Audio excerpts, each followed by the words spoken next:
প্ৰথমখন গাঁওখনৰ নাম কি জানেনে? গাঁওখনৰ নাম হৈছে কাহু। এই কাহুখন আছে অৰুণাচল প্ৰদেশৰ একেবাৰে ভাৰত আৰু চীনৰ সীমাত।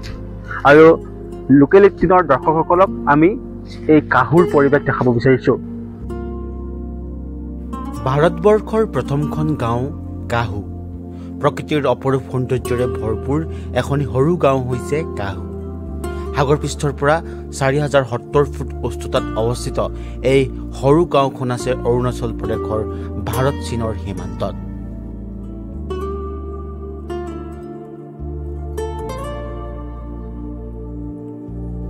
কাহু গাঁওখনেই হৈছে চীন সীমান্তৰ পৰা প্ৰথমখন ভাৰতৰ গাঁও। কাহুৰ পৰা মাথো 6 কিলোমিটাৰমান বাটহে দূৰত্বত অৱস্থিত চীন।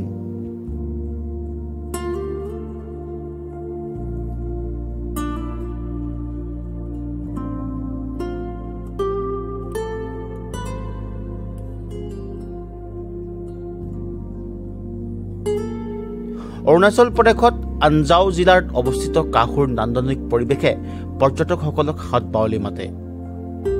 2011 চনৰ লোকপিয়ল অনুসৰি ভাৰতৰ প্ৰথমখন গাঁও কাহুত প্ৰায় 65 জন লোক বসবাস কৰি আছে।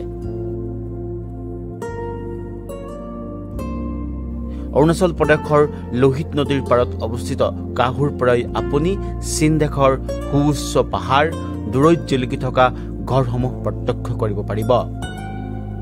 কাহুৰ পৰা প্ৰায় 2 কিলোমিটাৰ দূৰত্বত অৱস্থিত দ্য মেকমোহন লাইন।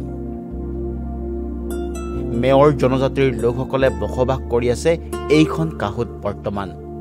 কাহুৰ পৰাই ভাৰতীয় সেনাবাহিনীয়ে প্ৰত্যক্ষ কৰি থাকে বিদেশী ৰাষ্ট্ৰ চীনৰ গতিবিধি। ভাৰতবৰ্ষৰ কাহুৰ নান্দনিক পৰিৱেশ চাবলৈ দেশ বিদেশৰ বহু পৰ্যটকে ভিৰ কৰেহি শীতকালত, কিয়নো শীতকালতেই যাতায়াতৰ বাবে উপযুক্ত সময় হিচাপে বিবেচিত হৈছে কাহু। ভাৰতবৰ্ষৰ এই প্ৰথমখন গাঁও কাহুলৈ আপুনি যাতায়াত কৰিবলৈ হ'লে যান বাহনেৰে কৰিব লাগিব। গাড়ী বা মটৰ চাইকেলেৰে অৰুণাচল প্ৰদেশৰ একা বেকা পথেৰে আপুনি কাহুলৈ যাব পাৰিব। পাহাৰৰ একা বেকা পথেৰে গৈ আপুনি অৰুণাচল প্ৰদেশৰ অপৰূপ সৌন্দৰ্যৰ প্ৰকৃতিৰ মাদকতা ল'ব পাৰিব।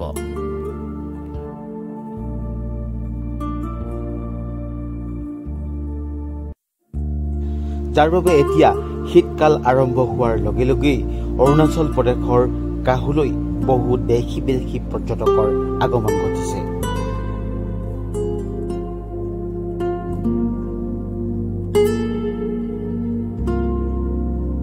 ডিব্ৰুগড়ৰ পৰা ৰক্তিম দাসৰ প্ৰতিবেদন, লোকেলিটি 3।